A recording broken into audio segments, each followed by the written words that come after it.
Big boss ಅಗ್ನಿ ಪರೀಕ್ಷೆ episodes ಆರಂಭವಾಗಿ 3 ದಿನಗಳಾಗಿದ್ದು ಇದುವರೆಗೆ ಹಲವಾರು ಸ್ಪರ್ಧಿಗಳು ಸೆಲೆಕ್ಟ್ ಆಗಿದ್ದಾರೆ. ಸಾಕಷ್ಟು ಮಂದಿ ರಿಜೆಕ್ಟ್ ಕೂಡ ಆಗಿದ್ದಾರೆ. ಇನ್ನು ಕೆಲವರು ಹೋಲ್ಡ್ ನಲ್ಲೂ ಇದ್ದಾರೆ. ಇವಾಗ ನಡೀತಾ ಇರುವ ಅಗ್ನಿ ಪರೀಕ್ಷೆಯಲ್ಲಿ 4 ಮಂದಿ ತೀರ್ಪುಗಾರರು ಸ್ಪರ್ಧಿಗಳಿಗೆ ಸವಾಲು ನೀಡಿ ಬಿಗ್ ಬಾಸ್ ಶೋಗೆ ಯೋಗ್ಯವಾದ ಸ್ಪರ್ಧಾಳುಗಳನ್ನು ಆಯ್ಕೆ ಮಾಡ್ತಾ ಇದ್ದಾರೆ. ಅವರಲ್ಲಿ ಯಾರು ಸೆಲೆಕ್ಟ್ ಮಾಡಿಲ್ಲ ಅಂದ್ರೆ ಯಾರೊಬ್ಬ ಜಡ್ಜಸ್ ಕೂಡ ಸೆಲೆಕ್ಟ್ ಮಾಡಿಲ್ಲ ಅಂದ್ರೆ ಮತ್ತು ಯಾರಾದ್ರೂ ಒಬ್ಬರು ಸೆಲೆಕ್ಟ್ ಮಾಡಿದ್ರು ಕೂಡ ಆ ಸ್ಪರ್ಧಿ ರಿಜೆಕ್ಟ್ ಆಗ್ತಾ ಇದ್ದಾರೆ. ಇಬ್ಬರು ಗ್ರೀನ್ ಸಿಗ್ನಲ್ ಕೊಟ್ರೆ ಅಂದ್ರೆ ಇಬ್ಬರು ಸೆಲೆಕ್ಟ್ ಮಾಡಿ ಇನ್ನಿಬ್ಬರು ತೀರ್ಪುಗಾರರು ರಿಜೆಕ್ಟ್ ಮಾಡಿದ್ರೆ ಆ ಸ್ಪರ್ಧಿಗಳು ಹೋಲ್ಡ್ ನಲ್ಲಿ ಇರ್ತಾರೆ. ಇವರಿಗೆ ಇನ್ನೊಂದು ಅವಕಾಶ ಇರುತ್ತೆ. ಇನ್ನು 3 ಜನ ಜಡ್ಜಸ್ ಸೆಲೆಕ್ಟ್ ಮಾಡಿದ್ರೆ ಆ ಸ್ಪರ್ಧಿ ಸೆಲೆಕ್ಟೆಡ್. ಈ ಸೆಲೆಕ್ಷನ್ ನೇರವಾಗಿ ಬಿಗ್ ಬಾಸ್ ಮನೆಗೆ ಅಲ್ಲ, ಬದಲಾಗಿ ಮುಂದಿನ ರೌಂಡ್ಗೆ ಅಷ್ಟೇ. ಅದೇ ರೀತಿ 4 ತೀರ್ಪುಗಾರರ ಕೈಯಲ್ಲೂ ಮೆಚ್ಚುಗೆ ಪಡೆದು ಮುಂದಿನ ಸುತ್ತಿಗೆ ಆಯ್ಕೆಯಾದ ಆಟಗಾರರಿಗೆ ಜಡ್ಜಸ್ ಸ್ಟಾರ್ ನೀಡಿ ಸ್ಟಾರ್ ಕಂಟೆಸ್ಟೆಂಟ್ ಆಗಿ ಅವರನ್ನ ಮುಂದಿನ ಸುತ್ತಿಗೆ ಆಯ್ಕೆ ಮಾಡ್ತಾರೆ. ಸ್ಟಾರ್ ಕಂಟೆಸ್ಟೆಂಟ್ ಗೆ ಉಳಿದ ಸ್ಪರ್ಧಿಗಳಿಂದ ಹೊರತಾಗಿ ಏನು ಅಡ್ವಾಂಟೇಜ್ ಇದೆ ಅನ್ನೋದನ್ನ ಮುಂದಿನ ಸುತ್ತಿನಲ್ಲಿ ಕಾದು ನೋಡಬೇಕು. ಇನ್ನು ಈ 3 ದಿನಗಳ ಅಗ್ನಿ ಪರೀಕ್ಷೆಯಲ್ಲಿ 4 ಜಡ್ಜಸ್ ಗಳಿಗೆ ಇಷ್ಟ ಆಗಿ ಒಮ್ಮತದಿಂದ 4 ಜನ ಸೆಲೆಕ್ಟ್ ಮಾಡಿರುವ ಸ್ಟಾರ್ ಕಂಟೆಸ್ಟೆಂಟ್ ಇಬ್ಬರು ಮಾತ್ರ. ಇಬ್ಬರು ಕೂಡ ಮಹಿಳೆಯರೇ ಅನ್ನೋದು ವಿಶೇಷ. ಸೆಕೆಂಡ್ ಡೇ ಪ್ರಸಾರವಾದ ಎಪಿಸೋಡ್ ನಲ್ಲಿ ಒಬ್ಬ ಸ್ಪರ್ಧಿ ಆಯ್ಕೆಯಾದ್ರೆ ನಿನ್ನೆಯ ಎಪಿಸೋಡ್ ನಲ್ಲಿ ಮತ್ತೊಬ್ಬ ಮಹಿಳೆಗೆ ಸ್ಟಾರ್ ಕಂಟೆಸ್ಟೆಂಟ್ ಬಿರುದು ಸಿಕ್ಕಿದೆ. ಎಸ್ ವೀಕ್ಷಕರೇ, ಬಿಗ್ ಬಾಸ್ ವೇದಿಕೆಯಲ್ಲಿ ಒಂದು ಹುಡುಗಿಯ ಮುಗ್ಧ ಮಾತುಗಳೇ ಈಗ ಹೈಲೈಟ್ ಆಗಿದೆ.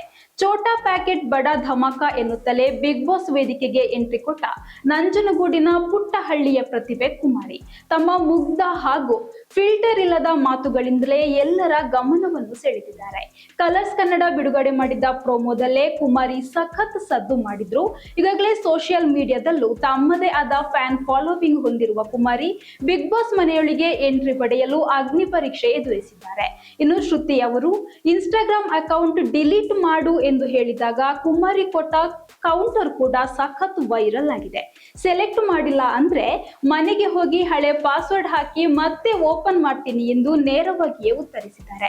ಆದರೆ ಕುಮಾರಿಯ ಈ ನಗು ಮುಗ್ಧ ಮಾತುಗಳ ಹಿಂದೆ ಒಂದು ಕಷ್ಟದ ಬದುಕಿನ ಕಥೆಯೂ ಇದೆ. ತಂದೆ ಇಲ್ಲದೆ ತಾಯಿಯೊಂದಿಗೆ ಜೀವನ ಸಾಗಿಸ್ತಾ ಇರುವ ಕುಮಾರಿಯ ತಾಯಿಗೆ ಹೃದಯ ಸಂಬಂಧಿ ಸಮಸ್ಯೆ ಇದೆ. ಕಾಲೇಜು ಮುಗಿಸಿ ಕೆಲಸಕ್ಕೆ ಹೋಗಿ ದಿನಕ್ಕೆ ಸುಮಾರು 150 ರಿಂದ 200 ರೂಪಾಯಿ ಸಂಪಾದಿಸ್ತೀನಿ ಎಂದು ಸ್ವತಃ ಕುಮಾರಿ ಹೇಳಿಕೊಂಡಿದ್ದಾರೆ. ಮಳೆ ಬಂದರೆ ಸೋರುವ ಸಣ್ಣ ಮನೆಯಲ್ಲಿ ಜೀವನ ನಡೆಸ್ತಾ ಇದ್ದಾರೆ. ತಾಯಿಗೆ ಚಿಕಿತ್ಸೆ ಕೊಡಿಸಬೇಕು, ತಮ್ಮ ಕುಟುಂಬಕ್ಕಾಗಿ ಒಂದು ಮನೆ ಕಟ್ಟಬೇಕು ಎಂಬ ಕನಸನ್ನು ಹೊತ್ತುಕೊಂಡೇ ಬಿಗ್ ಬಾಸ್ ವೇದಿಕೆಗೆ ಬಂದಿದ್ದಾರೆ. ಇನ್ನು ಅಗ್ನಿ ಪರೀಕ್ಷೆಯ ಭಾಗವಾಗಿ 4 ತೀರ್ಪುಗಾರರಲ್ಲಿ ಒಬ್ಬರನ್ನು ನಾಮಿನೇಟ್ ಮಾಡುವ ಟಾಸ್ಕ್ ನೀಡಲಾಗಿತ್ತು. ಆಗ ಕುಮಾರಿ ಚಂದನ್ ಶೆಟ್ಟಿಯನ್ನು ನಾಮಿನೇಟ್ ಮಾಡಿ ಕಾರಣ ಕೊಟ್ಟಿದ್ದಾರೆ. ಉಳಿದ 3 ತೀರ್ಪುಗಾರರ ಸೀಸನ್ ನೋಡಿದ್ದೇನೆ, ಆದ್ರೆ ಚಂದನ್ ಶೆಟ್ಟಿ ಅವರ ಸೀಸನ್ ನೋಡಿಲ್ಲ ಎನ್ನುವುದು ಕುಮಾರಿ ನೀಡಿದ ಸೇಫ್ ಆನ್ಸರ್.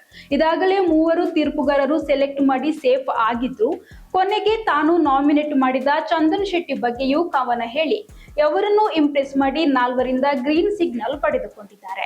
ಇನ್ನು ಬಿಗ್ ಬಾಸ್ ಅಗ್ನಿ ಪರೀಕ್ಷೆಯ 3ನೇ ದಿನ ವೇದಿಕೆಗೆ ಎಂಟ್ರಿ ಕೊಟ್ಟ ರೈತ ಮಹಿಳೆಯೊಬ್ಬರು ಕೇವಲ ಕೆಲವೇ ನಿಮಿಷಗಳಲ್ಲಿ 4 ತೀರ್ಪುಗಾರರನ್ನು ಇಂಪ್ರೆಸ್ ಮಾಡಿ ಸ್ಟಾರ್ ಪ್ಲೇಯರ್ ಆಗಿದ್ದಾರೆ. ಹೌದು, ಇದುವರೆಗೆ ಬಿಗ್ ಬಾಸ್ ವೇದಿಕೆಯಲ್ಲಿ ಸಾಕಷ್ಟು ವಿಭಿನ್ನ ಸ್ಪರ್ಧಿಗಳನ್ನು ನೋಡಿದ್ದೇವೆ. ಆದರೆ ರೈತರ ಕಷ್ಟ, ನೋವು ಮತ್ತು ಬದುಕನ್ನು ಹಾಡಿನ ಮೂಲಕವೇ ಹೇಳುತ್ತಾ ಬಂದ ಈ ಮಹಿಳೆಯ ಎಂಟ್ರಿ ಇದೀಗ ವಿಶೇಷ ಗಮನ ಸೆಳೆದಿದೆ. ಇವರು ತುಮಕೂರು ಜಿಲ್ಲೆಯ ಕುಣಿಗಲ್ನ ಹೇಮಲತಾ ಜಯಣ್ಣ.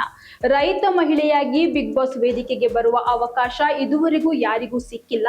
ಹೀಗಾಗಿ ಎಲ್ಲ ರೈತ ಮಹಿಳೆಯರ ಪರವಾಗಿ ಬಿಗ್ ಬಾಸ್ ಸ್ಪರ್ಧೆಯಲ್ಲಿ ಆಡಬೇಕು ಎಂಬ ಉದ್ದೇಶದಿಂದ ಹೇಮಲತಾ ವೇದಿಕೆಗೆ ಕಾಲಿಟ್ಟಿದ್ದಾರೆ. ಇನ್ನು ಹೇಮಲತಾ ಅವರ ಪ್ರತಿಭೆ ಒಂದೆರಡಲ್ಲ. ಅಜ್ಜಿ, ಮಗು ಹಾಗೂ ಗಂಡಸಿನ ಧ್ವನಿಯಲ್ಲಿ ಮಾತನಾಡುವ ಸಾಮರ್ಥ್ಯವನ್ನು ಹೊಂದಿದ್ದಾರೆ. ಅಷ್ಟೇ ಅಲ್ಲ, ಪ್ರಾಣಿ ಪಕ್ಷಿಗಳ ಧ್ವನಿಯನ್ನು ಮಿಮಿಕ್ರಿ ಮಾಡುವ ಮೂಲಕ ಎಲ್ಲರನ್ನೂ ನಗಿಸುತ್ತಾರೆ. ಇನ್ನೊಂದು ವಿಶೇಷ ಅಂದ್ರೆ 5 ಭಾಷೆಗಳಲ್ಲಿ ಹಾಡು ಹಾಡುವ ಸಾಮರ್ಥ್ಯ ಹೇಮಲತಾ ಅವರಿಗಿದೆ. ಹೇಮಲತಾ ಹೈಸ್ಕೂಲ್ ವರೆಗೆ ವ್ಯಾಸಂಗವನ್ನು ಮಾಡಿದ್ದಾರೆ. 10ನೇ ತರಗತಿಗೆ ಮದುವೆಯಾಗಿದ್ದು ನಂತರ ಕೃಷಿಯನ್ನೇ ತಮ್ಮ ಜೀವನದ ವಿದ್ಯಾಭ್ಯಾಸ ಎಂದು ನಂಬಿ ಕೃಷಿಯಲ್ಲಿ ತೊಡಗಿಸಿಕೊಂಡಿದ್ದಾರೆ. ಇದೀಗ ಅದೇ ಕೃಷಿ ಬದುಕಿನಿಂದ ಬಿಗ್ ಬಾಸ್ ನಂತಹ ಮಹಾ ವೇದಿಕೆಗೆ ಮೊದಲ ಹೆಜ್ಜೆಯನ್ನು ಇಟ್ಟಿದ್ದಾರೆ. ವೇದಿಕೆಗೆ ಬಂದ ಕೆಲವೇ ಕ್ಷಣಗಳಲ್ಲಿ ತಮ್ಮ ಮುಗ್ಧ ಮಾತು, ಹಾಸ್ಯ ಹಾಗೂ ಪ್ರತಿಭೆಯಿಂದ ತೀರ್ಪುಗಾರರನ್ನು ನಗಿಸಿದ ಹೇಮಲತಾ ಎಲ್ಲರ ಗಮನವನ್ನು ಸೆಳೆದಿದ್ದಾರೆ. ಇನ್ನು ಜಡ್ಜ್ ಇಂಗ್ಲಿಷ್ ನಲ್ಲಿ ಮಾತನಾಡುವಂತೆ ಹೇಳುತ್ತಿದ್ದಂತೆ ಯಾವುದೇ ಹಿಂಜರಿಕೆ ಇಲ್ಲದೆ ಇಂಗ್ಲಿಷ್ ನಲ್ಲೇ ಮಾತನಾಡಿ ಎಲ್ಲರನ್ನೂ ಇಂಪ್ರೆಸ್ ಮಾಡಿದ್ದಾರೆ. ಹಳ್ಳಿ ಮಹಿಳೆ ಎಂದರೆ ಸಾಮಾನ್ಯಳಲ್ಲ, ಪ್ರತಿಭೆ ಮತ್ತು ಆತ್ಮವಿಶ್ವಾಸ ಇದ್ರೆ ಯಾವ ವೇದಿಕೆಯನ್ನಾದರೂ ಗೆಲ್ಲಬಹುದು ಎಂಬುದನ್ನು ಹೇಮಲತಾ ತೋರಿಸಿಕೊಟ್ಟಿದ್ದಾರೆ. ಕೊನೆಗೆ 4 ತೀರ್ಪುಗಾರರಿಂದಲೂ ಗ್ರೀನ್ ಸಿಗ್ನಲ್ ಪಡೆದು ಬಿಗ್ ಬಾಸ್ ಅಗ್ನಿ ಪರೀಕ್ಷೆಯ 2ನೇ ಸ್ಟಾರ್ ಪ್ಲೇಯರ್ ಆಗಿ ಹೇಮಲತಾ ಜಯಣ್ಣ ಆಯ್ಕೆಯಾಗಿದ್ದಾರೆ. ಫಿಲ್ಟರ್ ಇಲ್ಲದ ಮಾತುಗಳಿಂದ ತೀರ್ಪುಗಾರರಿಗೆ ಇಷ್ಟವಾದ ಹಳ್ಳಿ ಪ್ರತಿಭೆ ಕುಮಾರಿ. ಮುಗ್ಧತೆ ಹಾಗೂ ಹಾಸ್ಯದಿಂದ ಗಮನ ಸೆಳೆದ ಮಹಿಳೆ ಹೇಮಲತಾ. ಇವರಿಬ್ಬರಿಗೂ ಮುಂದಿನ ಹಂತದಲ್ಲಿ ಏನ್ ಟಾಸ್ಕ್ ಇರಲಿದೆ ಎಂಬುದನ್ನು ಕಾದು ನೋಡಬೇಕಾಗಿದೆ.